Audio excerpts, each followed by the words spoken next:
Time traveller എന്ന വാക്ക് നിങ്ങളെല്ലാവരും കേട്ടിരിക്കുക.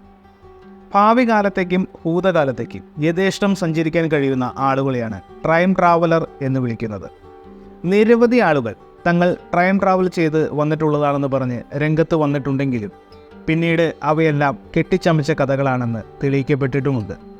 എന്നാൽ ഇതിൽ നിന്നെല്ലാം വ്യത്യസ്തമായി ഭൂതകാലത്ത് നിന്ന് വന്ന ഒരു മനുഷ്യൻ്റെ യഥാർത്ഥ കഥയാണ് നമ്മളിവിടെ നോക്കാൻ പോകുന്നത്.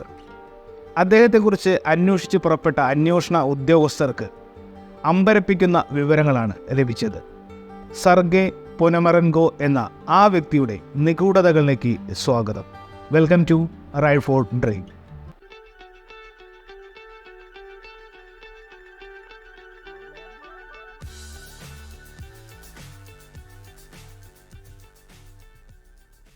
വിഷയത്തിലേക്ക് കടക്കുന്നതിന് മുമ്പ് നിങ്ങൾ ഈ ചാനൽ ആദ്യമായിട്ടാണ് കാണുന്നതെങ്കിൽ ദയവായി ചാനൽ സബ്സ്ക്രൈബ് ചെയ്യുക.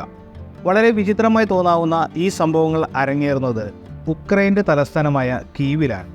2006 ഏപ്രിൽ 23 കേവിൻ്റെ തെരുവുകളിൽ ഒരാൾ പ്രത്യക്ഷപ്പെട്ടു. ഏകദേശം 25 വയസ്സ് പ്രായം തോന്നുന്ന ഒരു വ്യക്തിയായിരുന്നു അത്. അയാളുടെ വസ്ത്രധാരണവും പെരുമാറ്റവും എല്ലാം വിചിത്രമായ രീതിയിലായിരുന്നു. സോവിയറ്റ് യൂണിയൻ പട്ടാളക്കാർ 1950-60 കാലഘട്ടത്തിൽ ഉപയോഗിച്ചിരുന്ന വിധത്തിലുള്ള വസ്ത്രങ്ങളായിരുന്നു അയാൾ ഉപയോഗിച്ചിരുന്നത്. അതോടുകൂടി അതുവഴി പോയിരുന്ന ആളുകളുടെ എല്ലാം ശ്രദ്ധ അയാളിലേക്കായി.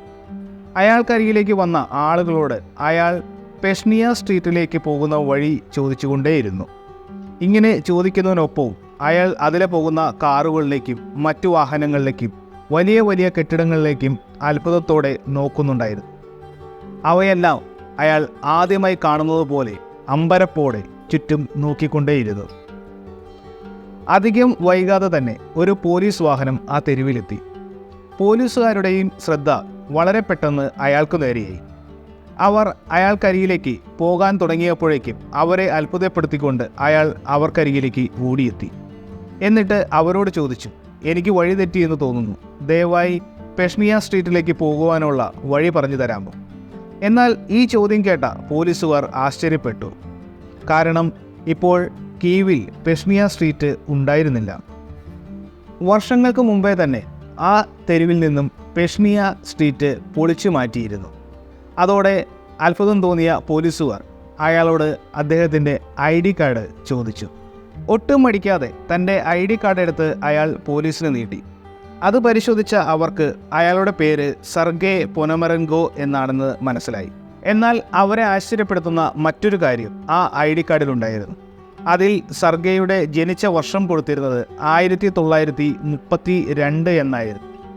അങ്ങനെയെങ്കിൽ ആ വ്യക്തിക്ക് ഇപ്പോൾ, അതായത് 2006 74 വയസ്സ് പ്രായം ആകേണ്ടതാണ്. എന്നാൽ അവർക്ക് മുന്നിൽ നിൽക്കുന്ന ആ വ്യക്തിയെ പോലീസുകാർ സസൂക്ഷ്മം നിരീക്ഷിച്ചു. അവർക്ക് അദ്ദേഹത്തിന് ഒരു 25 വയസ്സ് പ്രായം മാത്രമേ തോന്നിക്കുന്നുണ്ടായിരുന്നുള്ളൂ. അയാൾ പറയുന്ന കാര്യങ്ങളിൽ പല പൊരുത്തക്കേടുകളും ഉണ്ടെന്ന് തോന്നിയ പോലീസുകാർ അയാളെ ഉടനെ അടുത്തുള്ള ഒരു മാനസികാരോഗ്യ കേന്ദ്രത്തിലേക്ക് മാറ്റി. അവിടെ വെച്ച് ഡോക്ടർമാർ അയാളെ വിശദമായി പരിശോധിച്ചു. അപ്പോഴും അയാൾ പറഞ്ഞത് താൻ 1932 ഇതേ കീവിൽ തന്നെ ജനിച്ച ആളാണ് എന്നായിരുന്നു. എത്രയൊക്കെ ശ്രമിച്ചിട്ടും അയാൾക്ക് എന്തെങ്കിലും തരത്തിലുള്ള മാനസിക പ്രശ്നങ്ങൾ ഉണ്ടെന്ന് മനസ്സിലാക്കാൻ അവിടുത്തെ ഡോക്ടർമാർക്ക് സാധിച്ചില്ല. എന്തായാലും കൂടുതൽ പരിശോധനകൾ നടത്തുന്നതിനായി അയാളെ കുറച്ച് ദിവസം അവിടെ താമസിപ്പിക്കുന്നതിനായി ഡോക്ടർമാർ തീരുമാനിച്ചു. അപ്പോഴാണ് എല്ലാവരുടെയും ശ്രദ്ധ അയാളുടെ കഴുത്തിൽ തൂങ്ങിക്കിടന്നിരുന്ന ഒരു ക്യാമറയിലേക്ക് പതിയുന്നത്. ഉടനെ ആ ക്യാമറ വാങ്ങി അവർ പോലീസിന് കൈമാറി. യഷിമ ഫ്ലെക്സ് എന്ന കമ്പനി വർഷങ്ങൾക്ക് മുമ്പേ പുറത്തിറക്കിയ ഒരു ക്യാമറയായിരുന്നു അത്. എന്നാൽ ഒറ്റ നോട്ടത്തിൽ അതിന് യാതൊരു പഴക്കവും തോന്നിപ്പിക്കുന്നുണ്ടായിരുന്നില്ല. അപ്പോഴും പുതിയ ഒരു ക്യാമറ പോലെ തന്നെയായിരുന്നു അതുണ്ടായിരുന്നത്. അതോടെ പോലീസുകാർ അയാളോട് ആ ക്യാമറയെക്കുറിച്ച് വിശദമായി അന്വേഷിച്ചു. അപ്പോഴാണ് വിചിത്രമായ ചില കാര്യങ്ങൾ അയാൾ പറയുന്നത്. തനിക്ക് ഫോട്ടോഗ്രാഫിയിൽ വലിയ താല്പര്യമാണ്. ഇന്നും താൻ ക്യാമറയുമായി കീവിൻ്റെ തെരുവിലേക്ക് ഇറങ്ങി കുറച്ച് ഫോട്ടോകളെടുത്ത് അങ്ങനെ മുൻപോട്ട് പോയിക്കൊണ്ടിരിക്കെ പെട്ടെന്ന് ആകാശത്ത് തളികയുടെ രൂപത്തിലുള്ള എന്തോ ഒന്ന് പറന്നു നടക്കുന്നതായി അയാൾ കണ്ടു. ഉടനെ അതിൻ്റെ ഫോട്ടോ എടുക്കാൻ ശ്രമിച്ചപ്പോഴേക്കും വലിയൊരു പ്രകാശം അതിൽ നിന്ന് തൻ്റെ നേരെ വന്നു. ഒരു നിമിഷം കണ്ണടച്ചു പോയ താൻ പിന്നെ കാണുന്നത് ഈ വിചിത്രമായ സ്ഥലമാണ്. എന്താണ് സംഭവിച്ചതെന്ന് തനിക്ക് മനസ്സിലാകുന്നില്ല, സെർഗെ പറഞ്ഞു തീർത്തു. ഇതെല്ലാം കേട്ടതോടുകൂടി ആശയക്കുഴപ്പത്തിലായ പോലീസുകാർ ആ ക്യാമറ വാങ്ങി അത് പരിശോധിക്കാൻ ആരംഭിച്ചു. ആ കാലഘട്ടത്തിൽ അതുപോലുള്ള പഴയ ക്യാമറയുടെ ഫിലിമുകൾ ഡെവലപ്പ് ചെയ്യുന്ന സ്ഥാപനങ്ങൾ കുറവായിരുന്നെങ്കിലും അല്പം കഷ്ടപ്പെട്ടിട്ടാണെങ്കിലും അവർ അതിൽ വിജയിച്ചു. അതിൽ സെർഗെയുടെ ഒരു ചിത്രവും സെർഗെ തൻ്റെ കാമുകിയുടെ കൂടെ നിൽക്കുന്ന ഒരു ചിത്രവും ഉണ്ടായിരുന്നു. പിന്നീട് അതിൽ ഉണ്ടായിരുന്നത് 1950-60 കാലഘട്ടത്തിലെ കീവിൻ്റെ തെരുവുകളുടെ വിവിധ ഫോട്ടോകളായിരുന്നു. എന്നാൽ അവസാന ചിത്രം പരിശോധിച്ചപ്പോൾ എല്ലാവരും അത്ഭുതപ്പെട്ടു. കാരണം സെർഗെ ആദ്യം പറഞ്ഞതുപോലുള്ള ഒരു തളിക ആകാശത്ത് പറന്നു നിൽക്കുന്ന ചിത്രമായിരുന്നു അത്. ഇത് കണ്ടതോടെ സെർഗെയോട് വിശദമായി സംസാരിക്കാൻ പോലീസുകാരും ഡോക്ടർമാരും കൂടി അയാളുടെ മുറിയിലേക്ക് ചെന്നു. എന്നാൽ ആ മുറിയിലേക്ക് കടന്നു ചെന്ന അവരെ എല്ലാവരെയും അത്ഭുതപ്പെടുത്തിക്കൊണ്ട് സെർഗെ അവിടെ നിന്ന് അപ്രത്യക്ഷമായിരുന്നു. എന്താണ് സംഭവിച്ചത് എന്ന് മനസ്സിലാകാതിരുന്ന പോലീസുകാർ അതോടുകൂടി അയാളെക്കുറിച്ച് വിശദമായി അന്വേഷിക്കാൻ പുറപ്പെട്ടു. 1950-60 കാലഘട്ടത്തിലെ പോലീസ് റെക്കോർഡുകളെല്ലാം അവർ വിശദമായി പരിശോധിച്ചു. അപ്പോഴാണ് 1960കളിൽ സെർഗെ എന്ന ഒരു ചെറുപ്പക്കാരനെ കാണാതായി എന്ന പരാതി ആ റിപ്പോർട്ടുകൾക്കിടയിൽ അവർ കണ്ടത്. ആ പരാതിയിൽ ആ ചെറുപ്പക്കാരൻ്റെ ഫോട്ടോയും ഉണ്ടായിരുന്നു. അന്വേഷണ ഉദ്യോഗസ്ഥർ അത്ഭുതപ്പെട്ടുപോയി.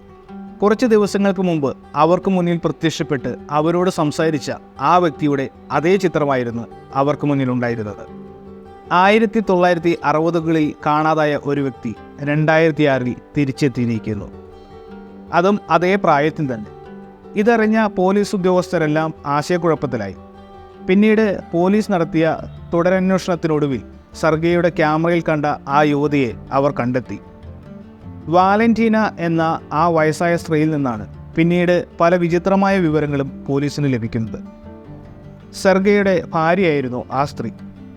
1960ൽ സെർഗെയെ കാണാതായി എന്ന പരാതി പോലീസിന് കൊടുക്കുന്നതിന് ഏകദേശം 2 വർഷങ്ങൾക്ക് മുമ്പും സെർഗെ കാണാതായിരുന്നു. പക്ഷെ അന്ന് പോലീസിൽ പരാതി നൽകുന്നതിന് മുമ്പ് അയാൾ തിരികെ എത്തിയിരുന്നു. എന്നാൽ തിരികെ എത്തിയതിനു ശേഷം സെർഗെ അസ്വാഭാവികമായ പല കാര്യങ്ങളും പറഞ്ഞുകൊണ്ടേയിരുന്നു. താൻ ഭാവി കാലത്തേക്ക് യാത്ര ചെയ്തെന്നും മറ്റുമായിരുന്നു അത്.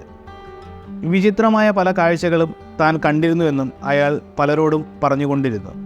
പിന്നീട് 2 വർഷത്തിന് ശേഷം വീണ്ടും അയാളെ കാണാതായി. തുടർന്ന് ഇതുവരെ അയാളെക്കുറിച്ച് യാതൊരു വിവരവും ലഭിച്ചിട്ടില്ല എന്നും ആ സ്ത്രീയിൽ നിന്ന് പോലീസിന് മനസ്സിലാക്കാൻ സാധിച്ചു. അതിനുശേഷം 1958ൽ സെർഗെ തിരിച്ചു വന്നതിന് ശേഷം നടന്ന കാര്യങ്ങൾ പോലീസ് അന്വേഷിച്ചപ്പോൾ അയാൾ ഒരു പ്രാദേശിക റേഡിയോ ചാനലിന് ഒരു അഭിമുഖം നൽകിയതായി പോലീസുകാർക്ക് കണ്ടെത്താൻ സാധിച്ചു. തുടർന്ന് ആ അഭിമുഖം കേട്ട പോലീസുകാർക്ക് ആശ്ചര്യമായി. അതിൽ അയാൾ പറയുന്നത് താൻ ഭാവി കാലത്തേക്ക് സഞ്ചരിച്ചു എന്ന് തന്നെയാണ്.